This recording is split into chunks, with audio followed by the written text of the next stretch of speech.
Hello everyone, एक बहुत ज़रूरी बात मुझे बोलनी है। मेरे पास 2-3 वीडियोस पर एक कमेंट आया कॉमन, एक ही बच्चा है वो जो कमेंट कर रहा है। Although I could have ignored it, लेकिन आंसर देना तो चलो बनता है। कमेंट ये थी कि सर आप अपनी हर वीडियो के स्टार्टिंग में अपने क्लासेस को प्रमोट करते हो, अपने बैच को प्रमोट करते हो, ठीक है, you are craving for students blah blah blah. बहुत लंबी चौड़ी कमेंट थी। देखो सीधी सी बात है, मैं करूँगा, मेरा चैनल है, मैं करूँगा। आपने कभी इंस्टाग्राम, फेसबुक, यूट्यूब कहीं पर भी मेरी कोई स्पॉन्सरशिप वीडियोस देखी हो या फिर मेरी कोई ऐसी वीडियो देख लो मैं अपना ऐड कर रहा हूँ, मेरी कोई एडवर्टीजमेंट आई आपके सामने? नहीं, क्योंकि उतना मेरे पास अमाउंट नहीं है कि मैं वेस्ट करूँ इन चीज़ों पर, मार्केटिंग पर। क्यों? क्योंकि मेरी जो फीस है वो इतनी ज़्यादा नॉमिनल है। Just to match to the scale of my fee I have to work, I have to take 12 batches a डे। एक दिन में मुझे 12 बैच लेने पड़ते हैं, प्लस यूट्यूब का काम करना, प्लस एडिटिंग करना, प्लस उन बच्चों को जो पढ़ाना है उसके नोट्स बनाना, उस पर टाइम इन्वेस्ट करना। So every single day I am working for almost 16 to 17 hours. ठीक है, सैटरडे संडे को भी मैं 5-6 घंटे काम करता हूँ। मिनिमम 5-6 घंटे का काम मेरे पास सैटरडे संडे को भी है, जो कि मैं अपने ऑफ की तरह कंसिडर करता हूँ। पिछले 2.5 साल में मैंने सिर्फ एक छुट्टी ली है, सिर्फ एक, जो मैंने फुल डे ऑफ रखा है। उसके अलावा ऐसा कोई दिन नहीं हुआ, मेरा बर्थडे हो, मेरी एनिवर्सरी हो, मेरी वाइफ का बर्थडे है, कुछ भी हो, ऐसा कोई दिन नहीं गया जिस दिन पूरे दिन कोई क्लास ना हो। दिवाली है, होली है, कोई भी फेस्टिवल हो, तो ये चीज़ हमेशा रही है। और जब अगर मैं इतना करने के बाद अपने ही चैनल पर अपनी ही क्लासेस को प्रमोट ना करूं तो इसमें मेरी क्या गलती है? मैं करूंगा। आपके पास ऑप्शन है कि आप चाहो तो वीडियो को स्किप कर सकते हो, आगे से देख लो, आपके पास ऑप्शन है आप कोई और वीडियोस देख लो, लेकिन this is the only platform which I can use to market my classes. ठीक है, तो चलिए, आई होप कि आपको आपका आंसर मिल गया होगा and now you will stop promoting so much of negativity, increasing so much of negativity. इतनी नेगेटिविटी नहीं चाहिए। मेरे बच्चे बहुत अच्छे हैं, मेरे स्टूडेंट्स बहुत अच्छे हैं, बहुत कोऑपरेटिव हैं, उनको समझ में आता है out of compulsion when I take leaves, बहुत सारी चीज़ें वो समझते हैं, बहुत मैच्योर बच्चे हैं। ठीक है, चलिए तो हम आज की वीडियो शुरू करते हैं। चलो तो स्टार्ट करते हैं। पहला सेंटेंस है, यहाँ के लोगों की सोच बहुत पिछड़ी हुई है। ये जो पिछड़ा हुआ होता है इसको हम बोलते हैं रिग्रेसिव, और कोई चीज़ जो आगे की होती है उसको हम बोलते हैं प्रोग्रेसिव। जैसे मैंने कहा कि यहाँ शहर में लाइफ बहुत प्रोग्रेसिव है, मतलब वो आधुनिक है, आगे की तरफ है, कि जो आगे चीज़ें आने वाली हैं उसको वो जी रहे हैं। जैसे मैं कहूँ कि जापान और चाइना में दे आर सो प्रोग्रेसिव, हम तो अभी उस लेवल पर पहुँचे ही नहीं हैं। करेक्ट। और अगर मैं कहूँ कि अभी भी गांव में lots of people are there, they have to endure regressive lifestyle. अभी भी वहाँ पर वो प्रॉब्लम होती है कि लाइट नहीं आ रही है, इंटरनेट कनेक्टिविटी सही नहीं है, they don't have those basic needs what we are actually enjoying in cities, right. तो उसको बोलते हैं रिग्रेसिव। तो इसने बोला यहाँ के लोगों की सोच बहुत पिछड़ी हुई है। सो people here have a very regressive mindset. Possession में सेंटेंस बना दिया, उनका माइंडसेट जो उनकी सोच है वो बहुत रिग्रेसिव है। सो people here have a very regressive mindset. कभी कभी तो वो बहुत बदतमीज हो जाते हैं। करेक्ट। कभी कभी मतलब समटाइम्स, समटाइम्स वो बदतमीज हो जाते हैं। बदतमीज, ढीठ, बेशरम, इसके लिए एक वर्ड होता है इम्प्यूडेंट। ठीक है, तो मैं आज की वीडियो में आपको ये सारी वोकैबुलरी पार्ट ही समझाने वाला हूं, जो कि हम क्लास में बहुत डिस्कस करते हैं। And I see lots of students of mine are able to speak all these words. ठीक है, so sometimes they become very impudent. कभी कभी वो बहुत बदतमीज हो जाते हैं। ठीक है, बिकम की जगह अगर आपको गेट लगाना है तो भी आप लगा सकते हो कि दे गेट वेरी इम्प्यूडेंट। ठीक है, अगर आपको गेट नहीं लगाना, आर लगाना है, so they are very impudent sometimes. सारे तरीके सही हैं।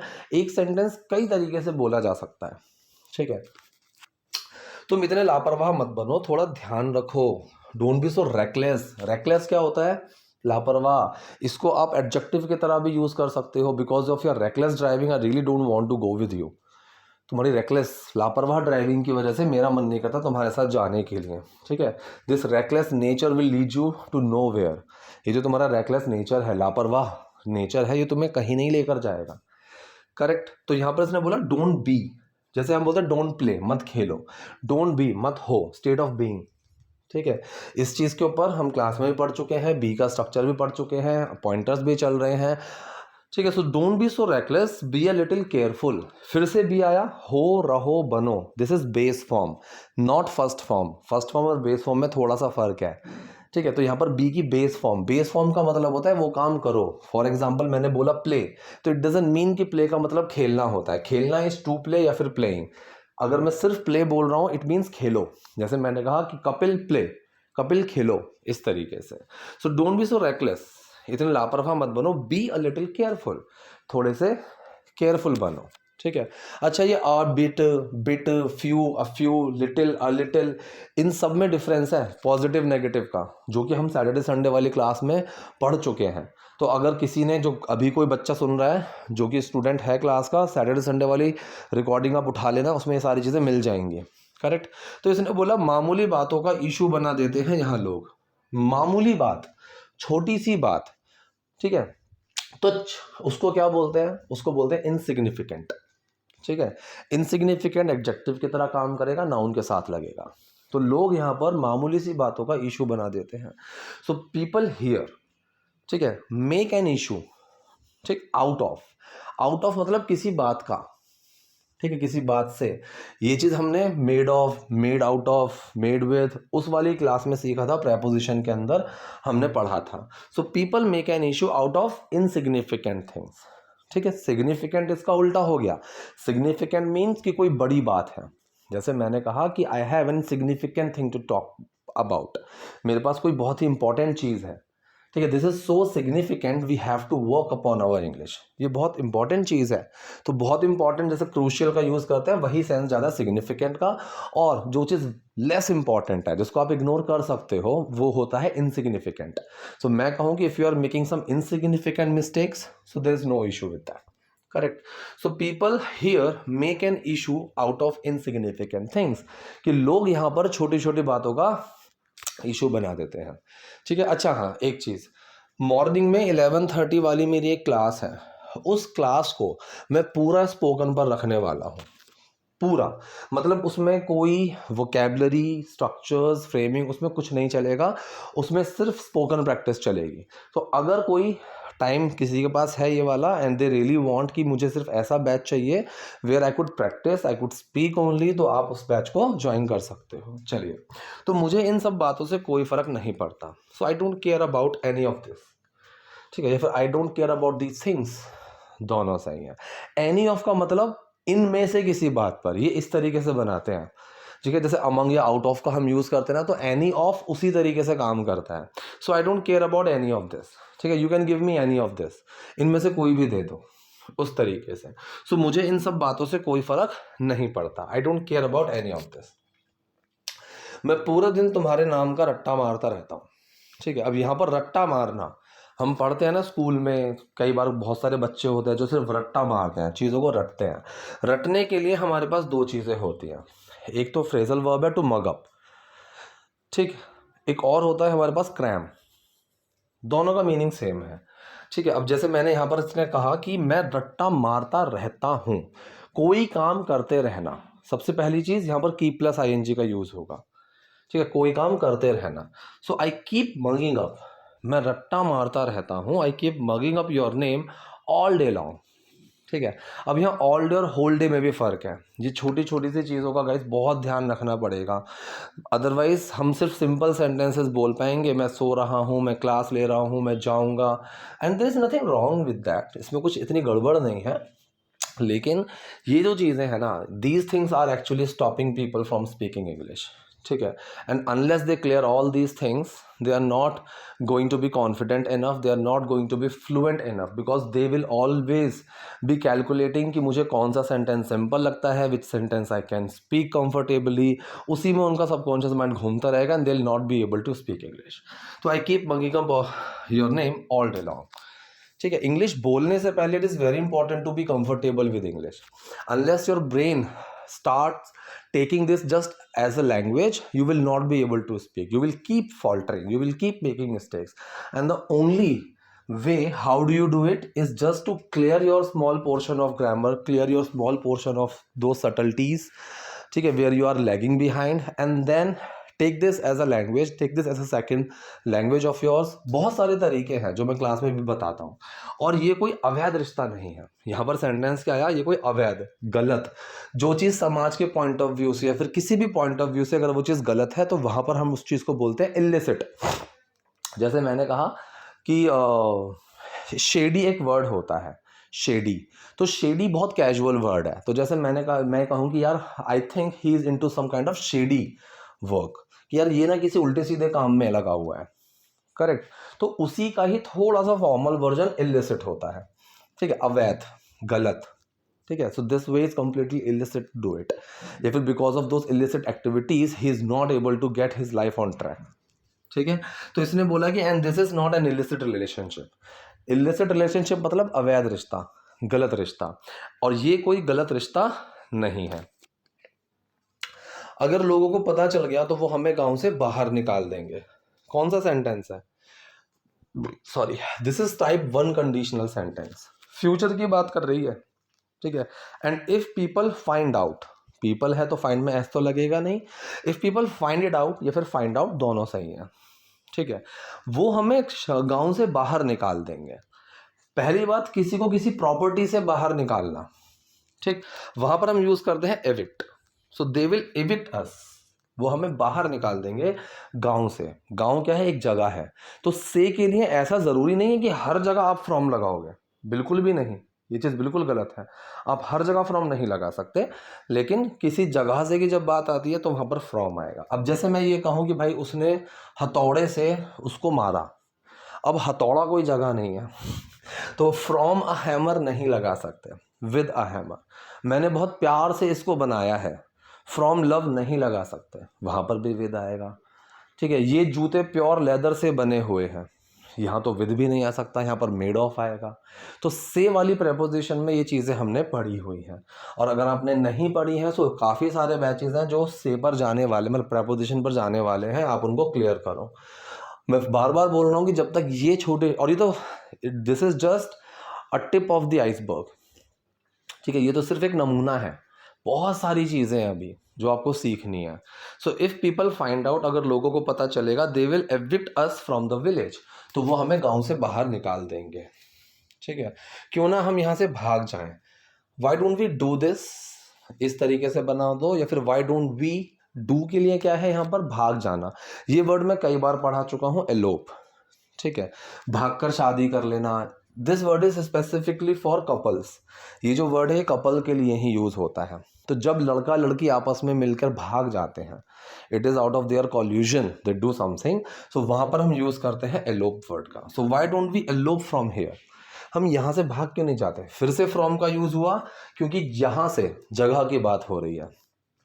फ्रॉम के 4 यूज होते हैं, ठीक है, वैसे तो और भी हैं 2-1 छोटे छोटे से, लेकिन मेजर फ्रॉम के 4 यूज होते हैं।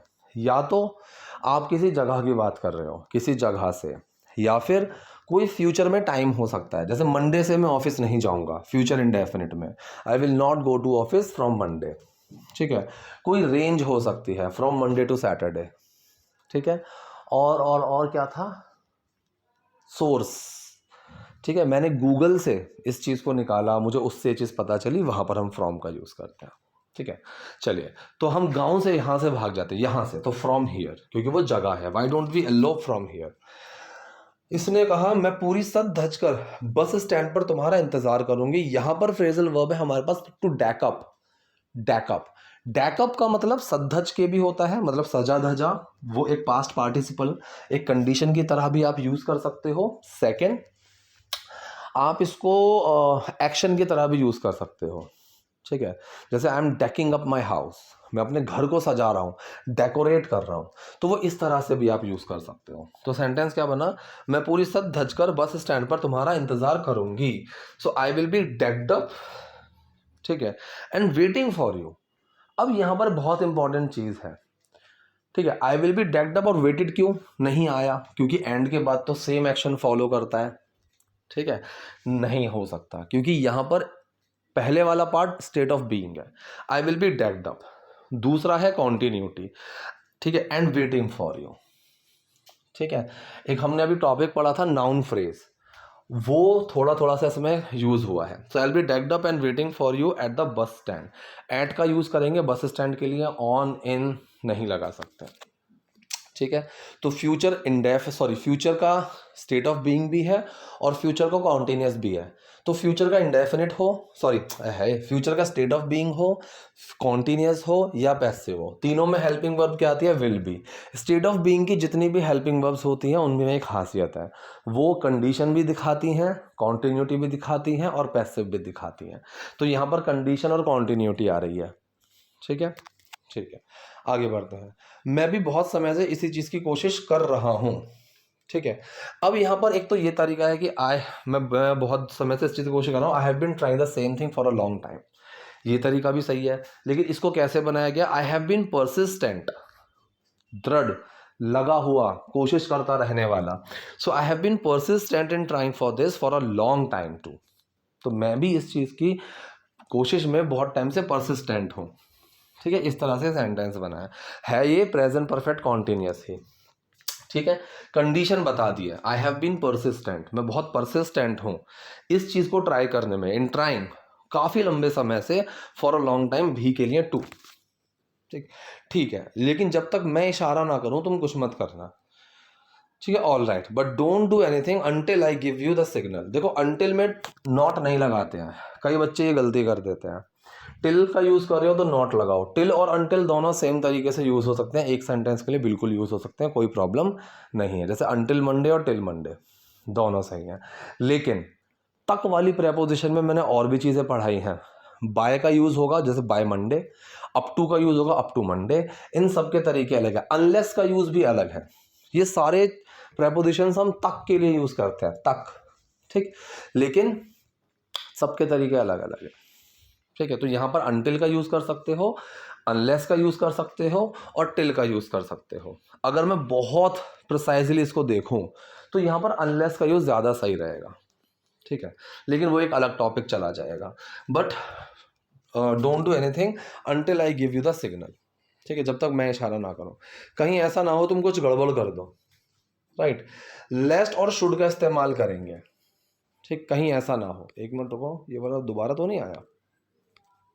नहीं, तो यहाँ पर इसने बोला कि कहीं ऐसा ना हो तुम कुछ गड़बड़ कर दो। Lest you should mess something up. तो मैस अप का मतलब क्या होता है? मैस अप का मतलब होता है गड़बड़ कर देना। ठीक है, तो यहाँ पर इसने बोला कि lest you should mess something up, कि तुम कुछ गड़बड़ कर दो। समथिंग क्यों बीच में आ गया मैस और अप के? क्योंकि वो कुछ, एक नाउन जो है, नाउन फ्रेजल वर्ब के बीच में आ जाता है। ठीक है, चलो वो चीज़ छोड़ो, अलग तरीके से समझाना पड़ेगा। यहाँ पर जो टर्म सीखने वाली है वो है लेस्ट और शुड। कहीं ऐसा ना हो तुम गिर जाओ, लेस्ट you should fall down. It might sound little bit awkward कि यू शुड फॉल डाउन, तुम्हें गिर जाना चाहिए। लेस्ट यू शुड फेल, तुम्हें फेल हो नहीं, लेकिन यहाँ पर शुड का सेंस वो नहीं है। ठीक है, तो इसलिए you don't have to be sceptical about it. ठीक है, सो बी श्योर। कॉन्फिडेंस कहाँ से आता है? When you are sure about your sentences then you are more confident. काफ़ी छोटी छोटी सी गलतियाँ होती हैं विच एवरीवन मेक्स, उसके पीछे ज़्यादा भागने की ज़रूरत नहीं है। मैं पूरा दिन इंग्लिश में ही घिरा हुआ हूँ। ठीक है, I am completely like English is revolving around me. ठीक है, I am in the middle of English only. ठीक है, तो वहाँ पर मैं देखता हूँ कि काफ़ी अच्छे स्पीकर्स भी बहुत गलतियाँ करते हैं। ठीक है, तो नेक्स्ट सेंटेंस यहाँ पर क्या है? हमें पूरी होशियारी से काम लेना होगा। इसको कैसे बोलते हैं? We will have to act, हमें काम करना होगा। Will have to do with complete smartness, पूरी होशियारी से। ठीक है, we have to be very cautious with this, ये भी आप बोल सकते हो। We have to do this cautiously, ये भी आप बोल सकते हो। कई सारे तरीके हैं। सो आई थिंक वीडियो आपको यूजफुल रही होगी। कोई डाउट, कोई क्वेरी है so do let in the comment section. Video पसंद है लाइक कीजिए, नए हैं लाइक सब्सक्राइब दोनों कीजिए। Thank you.